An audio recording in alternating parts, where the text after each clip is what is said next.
ദൈവനാമത്തിന് മഹത്വമുണ്ടായിരിക്കട്ടെ. യുവജനവാരമായി കൊണ്ടാടുന്ന ഈ വേളയിൽ ഇന്നത്തെ അല്പസമയത്തെ ചിന്തയ്ക്കായി തിരഞ്ഞെടുത്തിരിക്കുന്ന വേദഭാഗം അപ്പോസ്തലനായ വിശുദ്ധ പൗലോസ് തിമോത്തിയോസിന് എഴുതിയ 2-ാം ലേഖനം 2-ാം അധ്യായം 22-ാം വാക്യം. യൗവനമോഹങ്ങളെ വിട്ടോടി നീതിയും വിശ്വാസവും സ്നേഹവും ശുദ്ധഹൃദയത്തോടെ കർത്താവിനെ വിളിച്ചപേക്ഷിക്കുന്ന എല്ലാവരോടും സമാധാനവും ആചരിക്കുക.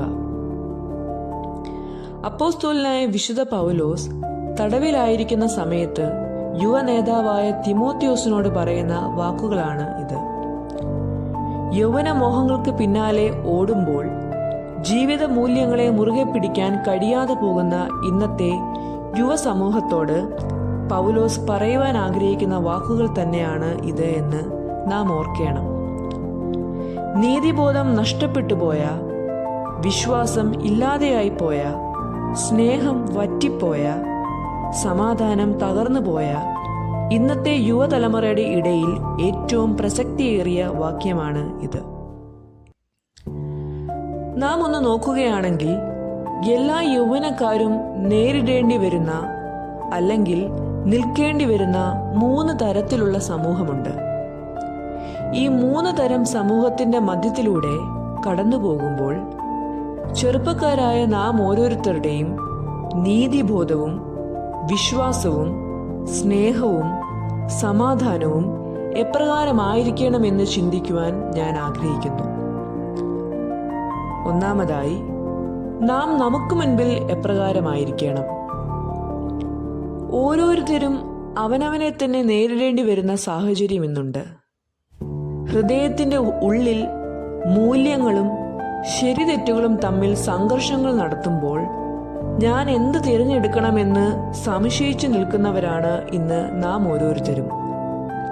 ആയുധങ്ങൾ, ലഹരി വസ്തുക്കൾ, പണം, സോഷ്യൽ മീഡിയ എന്നിവയുടെ മധ്യത്തിൽ നിൽക്കുമ്പോൾ നമ്മുടെ നീതിബോധം ചേർത്ത് പിടിക്കാനും നമ്മെ തന്നെ സ്നേഹിപ്പാനും നമ്മോട് തന്നെ വിശ്വാസമുള്ളവരായിരിക്കാനും സമാധാനം ആചരിപ്പാനും ഇന്ന് കഴിയാതെ പോകുന്നില്ലേ? രാജാവ് നീട്ടിയ ഭക്ഷണപാനീയങ്ങളെ സ്വീകരിക്കാതിരിപ്പാൻ ദാനിയേലിന് കഴിഞ്ഞതുപോലെ നഷ്ടങ്ങളുടെയും വേദനയുടെയും മധ്യത്തിൽ നീതിബോധവും വിശ്വാസവും മുറുകെ പിടിക്കാൻ ഇയ്യോബിന് സാധിച്ചതുപോലെ നമുക്ക് ഓരോരുത്തർക്കും കഴിയണം. രണ്ടാമതായി, നാം നമ്മുടെ ബന്ധുമിത്രാദികളുടെ ഇടയിൽ എപ്രകാരമായിരിക്കണം? ബന്ധങ്ങൾക്ക് വില കൽപ്പിക്കാൻ ബുദ്ധിമുട്ടുള്ള യുവതലമുറയാണ് ഇന്നത്തേത്. അപ്പനെയും അമ്മയെയും മകളെയും സഹോദരങ്ങളെയും തിരിച്ചറിയാനും സ്നേഹിക്കാനും കഴിയാതെ പോകുന്ന ലോകം, ക്ഷമിക്കാനും മറക്കാനും തയ്യാറാകാത്ത ലോകം. ഇങ്ങനെയുള്ളവരുടെ ഇടയിൽ ജീവിക്കുമ്പോൾ നമ്മുടെ മൂല്യങ്ങൾക്ക് എവിടെയൊക്കെയോ കോട്ടം സംഭവിക്കുന്നില്ലേ? തന്നെ ദ്രോഹിച്ച സഹോദരങ്ങളോട് ക്ഷമിക്കുവാനും പോത്തിഫറിന്റെ ഭാര്യയുടെ പ്രലോഭനങ്ങൾക്ക് മുൻപിൽ നോ പറയുവാനും യോസെഫിന് കഴിഞ്ഞതുപോലെ തന്റെ അമ്മായിയമ്മയായ നവോമിയോട് ആത്മാർത്ഥതയുള്ളവളായിരിക്കാൻ യൂത്തിന് കഴിഞ്ഞതുപോലെ നമുക്കും കഴിയണം. ബന്ധങ്ങൾ എപ്പോഴും വിലപ്പെട്ടതാണ്. അവയിൽ അടങ്ങുന്ന നല്ലതിനെ സ്വീകരിപ്പാനും ബന്ധങ്ങളിൽ സ്നേഹവും വിശ്വാസവും സമാധാനവും കാത്തു സൂക്ഷിക്കുവാനും നമുക്ക് കഴിയണം. മൂന്നാമതായി, നമുക്ക് അന്യമായ ഒരു സമൂഹത്തിന്റെ ഇടയിൽ എപ്രകാരമായിരിക്കണം നാം? ഇന്ന് യൗവനക്കാരായ നാം അറിയാത്ത ഒരു സമൂഹത്തിന്റെ ഇടയിൽ എത്തിച്ചേരുമ്പോൾ അവരെ ചേർത്ത് പിടിക്കാനും അവർക്ക് മാതൃകയായിരിക്കുവാനും കഴിയുന്നുണ്ടോ എന്ന് നമ്മോട് തന്നെ ചോദിക്കേണ്ട ചോദ്യമാണ്. ഇന്ന് പരിചയമുള്ളവരുടെ ഇടയിൽ നമ്മുടെ ജീവിത മൂല്യങ്ങളെ പകരുവാനും നിലനിർത്തുവാനും കഴിയുമായിരിക്കാം. എന്നാൽ അറിയാത്ത ഒരു സമൂഹത്തിന്റെ ഇടയിൽ അവയെ നിലനിർത്താൻ കഴിയുകയാണെങ്കിൽ നാം അവിടെ വേറിട്ട് നിൽക്കുകയും നമ്മുടെ മൂല്യങ്ങൾ കുറെ കൂടി ശോഭയുള്ളതായി തീരുകയും ചെയ്യുമെന്ന് ഓർക്കണം.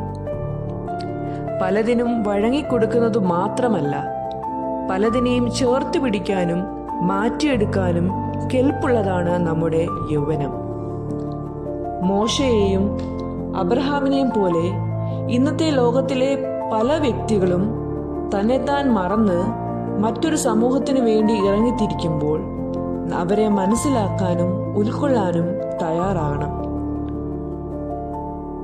നാം നമുക്ക് മുൻപിലും ബന്ധുമിത്രാദികളുടെ ഇടയിലും അന്യമായ ഒരു സമൂഹത്തിന്റെ ഇടയിലും എപ്രകാരമായിരിക്കണമെന്ന 3 ചിന്തകളെയാണ് നിങ്ങളുമായി പങ്കുവച്ചത്.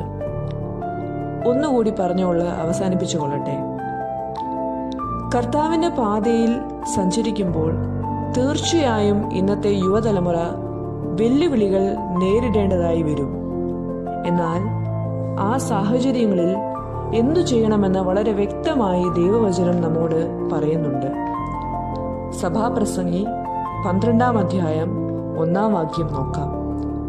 നിന്റെ യൗവനകാലത്ത് നിന്റെ സൃഷ്ടാവിനെ ഓർത്തുകൊള്ളുക. സദൃശ്യവാക്യങ്ങൾ 3-ാം അധ്യായം 5-ഉം 6-ഉം വാക്യങ്ങൾ നോക്കാം. പൂർണ്ണ ഹൃദയത്തോടെ യഹോവയിൽ ആശ്രയിക്കുക, സ്വന്തം വിവേകത്തിൽ ഊന്നരുത്. നിന്റെ എല്ലാ വഴികളിലും അവനെ നനച്ചുകൊള്ളുക, അവൻ നിന്റെ പാതകളെ നേരെയാക്കും. നാം നമുക്ക് മുൻപിലും നമ്മുടെ ബന്ധുമിത്രാദികളുടെ മധ്യത്തിലും മറ്റൊരു സമൂഹത്തിന്റെ ഇടയിലും ആയിരിക്കുമ്പോൾ യൗവനമോഹങ്ങളിൽ അകപ്പെടാതെ ജീവിത മൂല്യങ്ങളെ ആചരിക്കുവാൻ ദൈവം നമ്മളെ ഓരോരുത്തരെയും സഹായിക്കുമാറാകട്ടെ.